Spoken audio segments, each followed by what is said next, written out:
As if a demolition team set off when you see the old demolitions of these old buildings. It looks like one of those scenes of an old building being purposely dynamited and blown up. Anybody who's ever watched a building being demolished on purpose knows that if you're going to do this, you have to get at the under-infrastructure of a building and bring it down. The way the structure is collapsing, this was the result of something that was planned. It's not accidental that the first tower just happened to collapse and then the second tower just happened to collapse in exactly the same way. How they accomplished this, we don't know.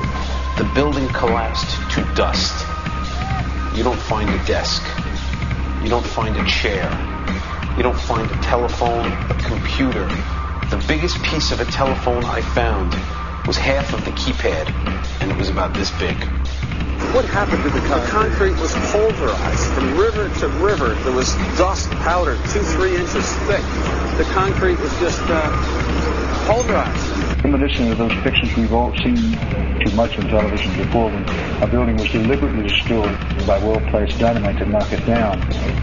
If it had detonated, there were plans to take down a building. I heard a second explosion. There was a heavy-duty explosion. Then there was those secondary explosions and then the subsequent collapses. An explosion blew and it knocked everybody over. To me, it sounded like an explosion. It sounded like gunfire. Bang, bang, bang, bang, bang. And then all of a sudden, 3 big explosions. We heard a big explosion coming down. And then the entire top of the building just blew up. We saw some kind of explosion. By the force of the explosion. Big explosion. Blew us back into the 8th floor. Then we get to the lobby. This is a big explosion. The lobby looked as though a bomb had exploded there. A huge explosion now raining debris. It's been a huge explosion. Huge explosion that we all heard and felt. We just witnessed some kind of follow-up explosion. We heard a very loud blast explosion. The secondary explosion at Tower 1 camp. That is another bomb going off. He thinks that there were actually devices that were planted in the building. Planted in the building.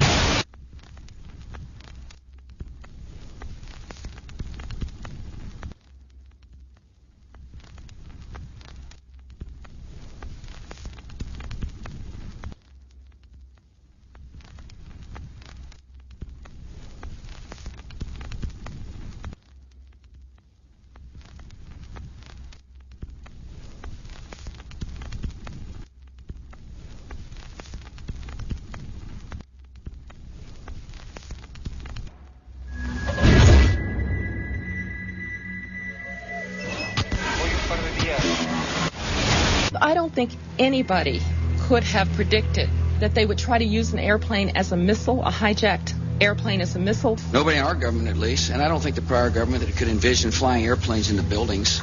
No specific threat involving really domestic operation or involving what happened, obviously, the city's airliner and so. There were no warning signs that I'm aware of. USA Today reports that in the 2 years before the attacks on September the 11th, NORAD conducted exercises using hijacked airliners as weapons. And one target was the World Trade Center.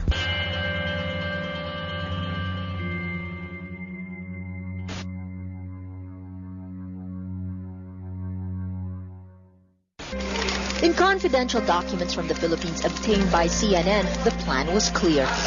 He will board any American commercial aircraft, control its cockpit, and dive it at the CIA headquarters. Other buildings targeted the Pentagon and the World Trade Center. Security and counterterrorism was blinking red, in the words of George Tenet, that the warnings of an imminent attack were so severe that something dramatic should have been done. It was unparalleled. Instead, our president went on a month-long vacation.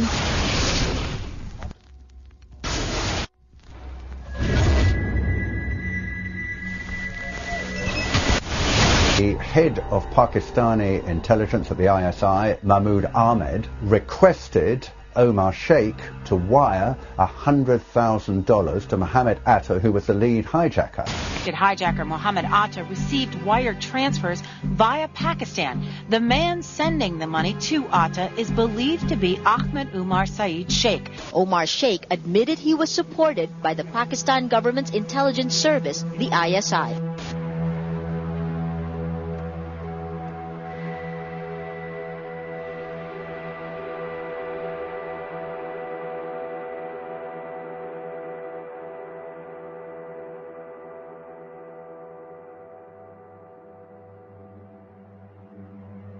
although we are told that 4 or 5 of the alleged hijackers were on each of the flights.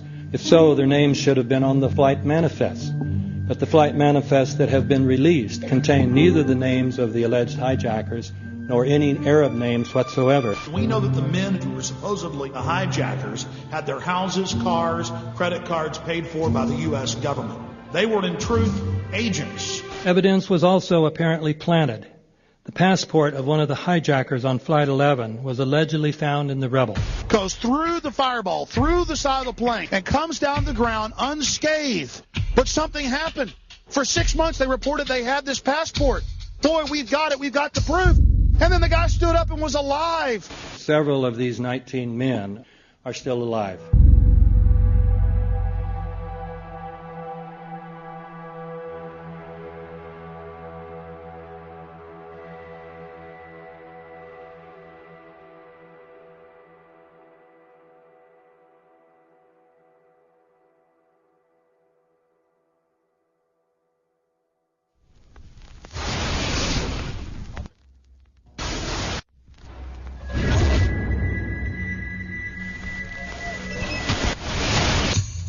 Of course we're after Saddam Hussein.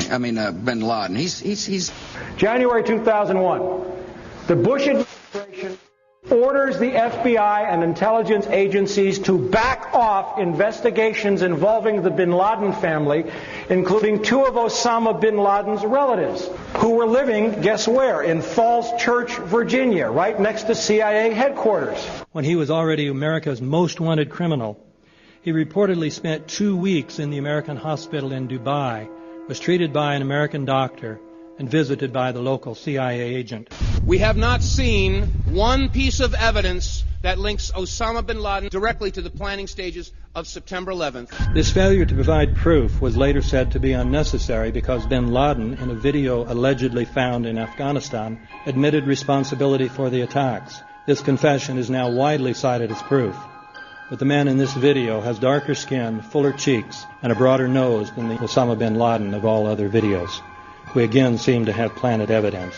In 1976, Osama's older brother Salim bin Laden hired a man in Texas by the name of Jim Bath to handle all the investments in the United States for the bin Laden family. Jim Bath also happens to be a personal, almost lifelong friend and former Air National Guard pilot with George W. Bush. The connections between the Bushes and the bin Ladens become much more clear when George Herbert Walker Bush made trips to Saudi Arabia in 1998 and 2000 to meet with the bin Laden family on behalf of a company called the Carlyle Group.